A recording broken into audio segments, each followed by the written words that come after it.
She thought he was trying to destroy her business. He thought she was sabotaging his dreams. Neither realized they'd been falling in love with each other through late-night texts for 3 months. This is the story of Mimi Jones and Jason Tate, two food truck owners whose bitter rivalry hid the most unexpected romance. Trust me, by the end of this, you'll never look at your wrong number texts the same way again. Mimi Jones arrived at the downtown financial district at 5:47 a.m., 3 minutes earlier than yesterday. Her bright yellow truck, Abuela's Kitchen, was already prepped with fresh salsas, marinated carnitas, and handmade tortillas that carried recipes passed down through 4 generations of her family. She had exactly 13 minutes before her nemesis showed up.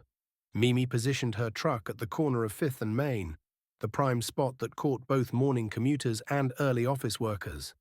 The location could make or break a food truck's entire day, and Mimi had been fighting for this corner for 8 months. At exactly 6 a.m., she heard the rumble of Jason Tate's truck turning onto 5th Street. Tate's gourmet grilled cheese was painted in bold letters across his pristine silver truck. Advertising combinations like brie and fig jam and smoked Gouda with caramelized onions that Mimi considered overpriced comfort food for people with more money than sense. Jason parked exactly 50 feet away, close enough to split the customer base, but far enough to avoid violating city regulations. Mimi watched him through her service window as he set up his equipment with the same methodical precision he showed every morning. Their rivalry had started the day Jason arrived in Mimi's territory. She'd been working this route for 2 years, building relationships with regular customers who knew her by name and trusted her recommendations. Then Jason appeared with his Instagram-perfect presentations and craft beer partnerships, attracting the kind of customers who photographed their food before eating it. "Morning, Mimi," Jason called out with forced politeness as he arranged his chalkboard menu. "Ready for another day of friendly competition?" "Competition implies we're playing the same game," Mimi replied, focusing on her prep work. "Some of us are here to feed people real food, not charge $15 for a sandwich." "Some of us understand that quality ingredients cost money," Jason shot back. "But I'm sure your customers appreciate the authenticity." The way he said authenticity made Mimi's jaw clench. Jason Tate represented everything she resented about food culture: gentrification disguised as innovation, tradition repackaged for profit, immigrant recipes stolen and sold back at premium prices by people who'd never struggled to keep a business alive. Mimi had started Abuela's Kitchen with her grandmother's life savings and a truck that broke down twice a week. Every customer mattered, every dollar counted. She couldn't afford to lose this spot to someone who treated food service like a trendy side project. But what Mimi didn't know was that at 11:23 p.m. the previous night, she'd received a text from Jason's phone number, sent by mistake when he tried to reach his business partner. "Can't sleep again. This whole food truck thing is harder than I thought. Some days I wonder if I'm crazy for giving up everything to chase this dream." Mimi had responded, thinking she was texting her cousin who'd been struggling with career decisions. Dreams are worth chasing, even when they feel impossible. What's the worst that could happen? You fail and have to start over? People do that every day. That accidental conversation had led to 3 months of late-night texting between two strangers who found comfort in sharing their fears, dreams, and daily frustrations with someone who seemed to understand exactly what they were going through. Mimi knew her anonymous texting friend as Jay, someone who was building a business from scratch, dealing with family pressure, and fighting to prove themselves in a competitive industry. Jason knew his texting companion as M, someone who worked incredibly hard, cared deeply about quality, and worried constantly about making their family proud. Neither had any idea they were pouring their hearts out to their biggest business rival. Mimi's phone buzzed with a text as the lunch rush began. "Rough morning. Customer complained that my prices are too high, then ordered from my main competition anyway. Starting to think I don't understand my own market." Mimi glanced at Jason's truck, where a customer was indeed walking away after looking at his menu board. She typed back quickly between orders, "Pricing is brutal. You want to be fair, but you also need to survive. Maybe focus on the customers who value what you're doing instead of trying to compete on price."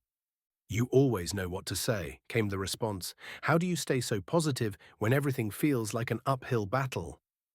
Mimi smiled despite herself as she handed a breakfast burrito to a regular customer.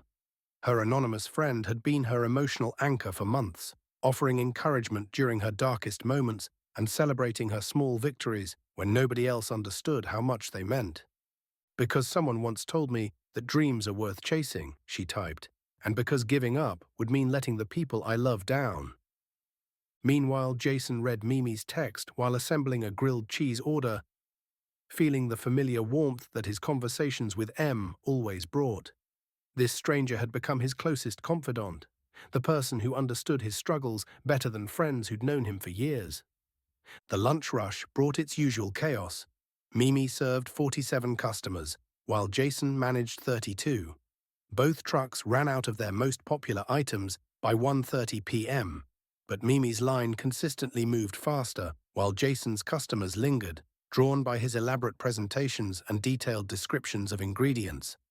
That afternoon, Mimi implemented a new strategy. She created a lunch express menu with 5 simple items that could be prepared quickly. Designed to capture customers who had limited time but wanted authentic Mexican food. Jason responded by partnering with a local coffee roaster to offer specialty drinks that complemented his gourmet sandwiches. Their rivalry intensified over the following weeks. Mimi started arriving earlier each morning, forcing Jason to arrive even earlier to secure decent positioning. Jason began posting his daily menu on social media the night before, prompting Mimi to create an Instagram account to promote her daily specials.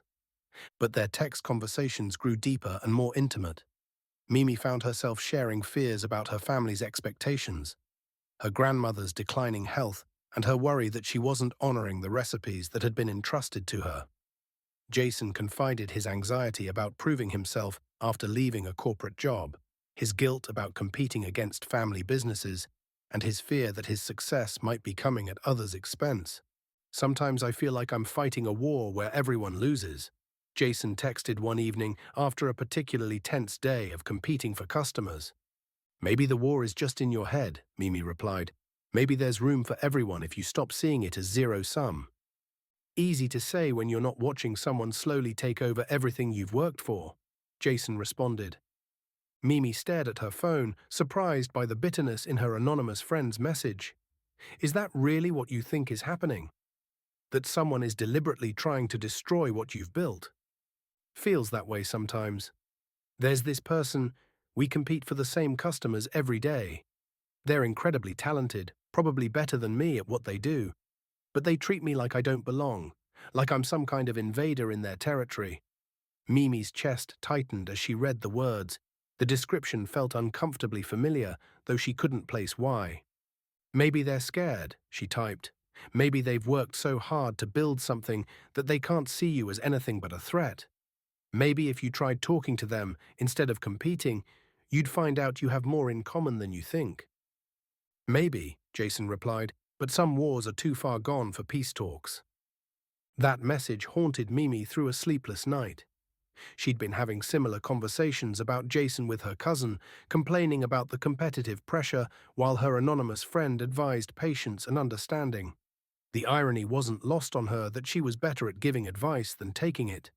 The breakthrough came on a rainy Tuesday when both trucks were struggling with low customer turnout. Mimi watched Jason standing in his empty truck, looking defeated as potential customers hurried past without stopping. Against her better judgment, she found herself walking over to his window. "Slow day," she said, trying to keep her tone neutral. Jason looked surprised to see her approaching voluntarily. "Yeah, rain kills foot traffic.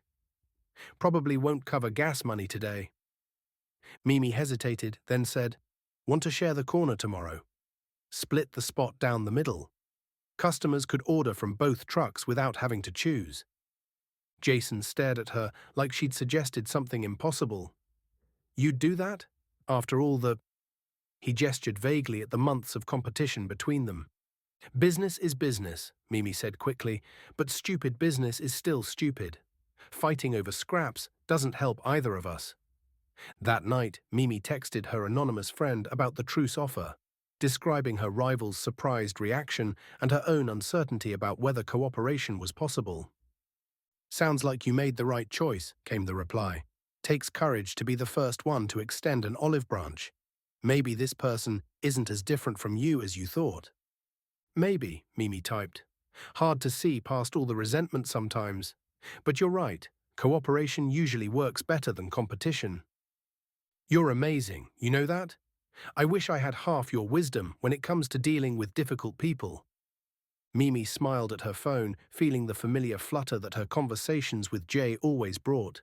Over 3 months of late-night texting, she'd developed feelings for this stranger who seemed to understand her better than people she'd known for years. She'd started looking forward to his messages more than anything else in her day. The shared corner experiment worked better than either Mimi or Jason had expected. Customers enjoyed having options, and the two trucks' different styles complemented rather than competed. Mimi's quick, authentic Mexican food paired well with Jason's gourmet comfort food, attracting different crowds throughout the day. Working in proximity forced them to interact more frequently. Mimi discovered that Jason knew the names of his regular customers and asked about their families. Jason noticed that Mimi often gave free food to construction workers and college students who couldn't afford full meals. "You're not what I expected," Jason admitted one afternoon as they cleaned their equipment side by side. "What did you expect?" Mimi asked. "Someone harder, I guess. More corporate. You run this truck like it's a family business." "It is a family business," Mimi replied. 4 generations of recipes, funded by my grandmother's retirement savings. Every decision I make affects people I love." Jason was quiet for a moment. "I didn't know that. I thought, well, I made assumptions about your situation. What about you? What's your story?" Jason hesitated before answering. "Left a corporate finance job to do this. Family thinks I'm crazy. Most days I think they're right. But making food that makes people happy feels more meaningful than managing portfolios for people who already have everything." Mimi looked at him with new understanding. That must have been scary, giving up security for something uncertain. "Terrifying," Jason admitted, "but someone once told me that dreams are worth chasing even when they feel impossible." Mimi's phone buzzed with a text from her anonymous friend. "Update on the rival situation. We're actually working together now. Turns out we have more in common than I thought. Makes me wonder how many conflicts are just misunderstandings waiting to be resolved." She typed back, "Maybe you should tell them how you feel." "About the competition, I mean, real conversation instead of assumption." "Maybe I will," came the reply. "You always give the best advice. Don't know what I'd do without these conversations." Mimi's heart skipped as she read the message. After months of texting, she'd developed genuine feelings for this person she'd never met. Their connection felt deeper than most relationships she'd had with people she saw every day. That evening, as Mimi and Jason finished closing their trucks, Jason said, "Thank you for suggesting we work together. I was so caught up in competing that I forgot we're both just trying to build something meaningful." "Competition has its place," Mimi replied, "but community usually works better." "Community," Jason repeated thoughtfully. "I like that." As they walked toward their cars, Jason's phone buzzed with a text. Mimi watched him smile as he read it, the same expression she'd seen on her own face countless times when receiving messages from her anonymous friend. "Good news?" she asked. "Just someone I've been texting with," Jason said. "They've been helping me work through some business challenges." Amazing how much easier problems seem when you can talk them through with someone who understands. Mimi felt a strange pang of something that might have been jealousy. "Sounds like a good friend." "Yeah," Jason said softly, "the best kind, someone who knows exactly what to say when everything feels overwhelming." That night, Mimi found herself comparing Jason's description of his texting friend to her own relationship with Jay. The similarities were striking: late-night conversations about business struggles, advice about dealing with competition, emotional support during difficult times. But thousands of people in the city were dealing with similar challenges. The connection was probably coincidental. Still, Mimi couldn't shake the feeling that something significant was just outside her awareness, like a word on the tip of her tongue that wouldn't quite form. 2 weeks into their partnership, Mimi and Jason had developed an easy working rhythm. They coordinated their prep schedules to avoid crowding, recommended each other's food to customers, and even started joint promotions that drew larger crowds to their shared corner. Their personal conversations had grown more frequent and comfortable. Jason had started arriving earlier to help Mimi set up when her truck was having mechanical problems.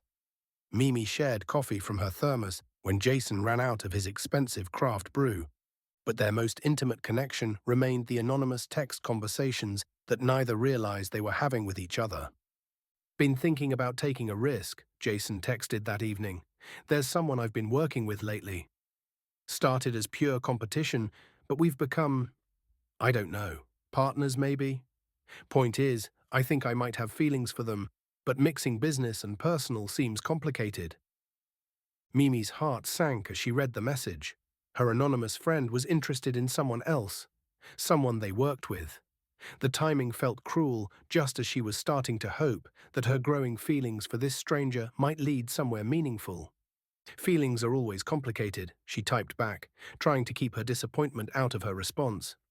"But connection is rare, maybe worth exploring, even if it risks changing the business relationship. What if they don't feel the same way? We've built something good as partners. Don't want to ruin that by making things awkward." Mimi stared at her phone, recognizing her own fears in his words. She'd been wondering the same thing about Jason. Their partnership was thriving, but she'd started looking forward to seeing him each morning for reasons that had nothing to do with business. "Then you respect their answer and keep being good partners," she replied. "But not knowing is its own kind of torture. At least if you ask, you'll know where you stand." "You're right. As usual, God, I'm going to miss these conversations if this goes badly." "Why would you miss them?" Mimi typed, confused. "Because telling her how I feel means admitting I've been talking to someone else about personal stuff. Most people wouldn't understand the boundaries of friendship through texting." Mimi's hands froze over her phone. The pronoun shift hit her like cold water. Her anonymous friend was interested in a woman they worked with, someone they'd initially competed against but now partnered with. The pieces began arranging themselves in her mind, each connection more impossible than the last. The timing of their text conversations, the business struggles that perfectly matched food truck challenges, the arrival of Jay in her messages coinciding with Jason's appearance in her territory. She scrolled back through months of text conversations, seeing them with new eyes. Every piece of advice she'd given about dealing with competition, every encouragement about business challenges, every intimate conversation about dreams and fears, all of it potentially exchanged with the man who worked 50 feet away from her every day. Mimi's phone buzzed with another message. "What if I told you I've been falling for someone without realizing it? That I thought they were my biggest obstacle, but they might actually be exactly what I've been looking for?" With shaking hands, Mimi typed, "What's her name?" "Mimi," came the instant response. "Her name is Mimi Jones, and she's the most incredible person I've ever met, even though it took me months to see it." Mimi dropped her phone, her heart hammering as the impossible became certain. Jason Tate, her business rival turned partner, was Jay, the anonymous stranger she'd been falling in love with through late-night text conversations for 3 months. All those nights she'd chosen texting with Jay over going out with friends.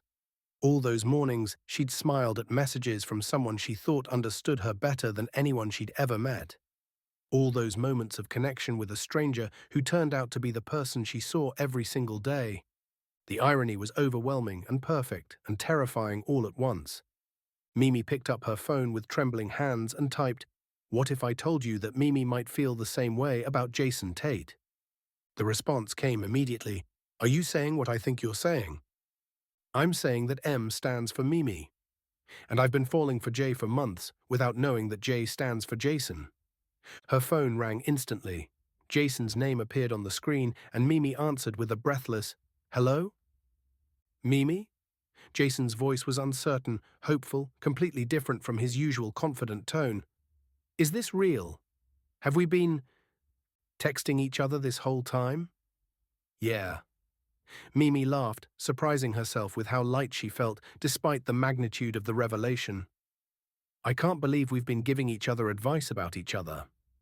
All those conversations about dealing with your rival, Jason said, and she could hear him smiling. You were talking about me. All those messages about understanding your competition, Mimi replied. You were talking about me. I told you I was falling for someone. I gave you advice about how to handle it. They were both laughing now, the kind of laughter that comes from relief and recognition and the beautiful absurdity of fate. So, Jason said finally, Mimi Jones, who makes the best carnitas in the city and gives better advice than she takes. Would you like to have dinner with me? Somewhere that isn't a food truck. Jason Tate, who makes grilled cheese that's actually worth $15 and sends the sweetest good morning texts. Yes. But I'm choosing the restaurant. Deal. But I have one condition. What's that? We keep texting each other. Even when we're in the same room, even when we're together. I don't want to lose that connection we built. Mimi smiled, looking out her window toward where Jason's truck would be parked tomorrow morning. I don't think that's going to be a problem. 6 months later, Mimi Jones and Jason Tate opened their first joint restaurant, Jones and Tate's, a place where authentic Mexican flavors met gourmet comfort food, where family recipes were honored alongside innovative techniques, where competition had transformed into collaboration and created something neither could have built alone. On the wall behind the register hung a framed screenshot of their first accidental text exchange, the message that started everything, "Can't sleep again. This whole food truck thing is harder than I thought." Below it, Mimi had written, "Dreams are worth chasing, even when they feel impossible." Some love stories begin with love at first sight. Others begin with a wrong number, months of anonymous conversations, and the gradual realization that the person you've been falling for through a screen is the same person you've been fighting in real life. Mimi and Jason learned that sometimes your greatest rival is actually your perfect partner, and sometimes the person who understands you best is the one you never thought to really see. Their customers still joke about the food truck war that turned into the most romantic business partnership in downtown's history. But Mimi and Jason know the truth. They never really stopped texting each other, even after they learned who was on the other end of the conversation. Because the best love stories aren't about perfect people finding each other. They're about imperfect people who choose to keep talking, keep listening, and keep showing up, even when they don't know who they're showing up for. And sometimes, if you're very lucky, the person you've been looking for has been right in front of you all along, waiting for you to see past your assumptions and recognize what was always meant to be.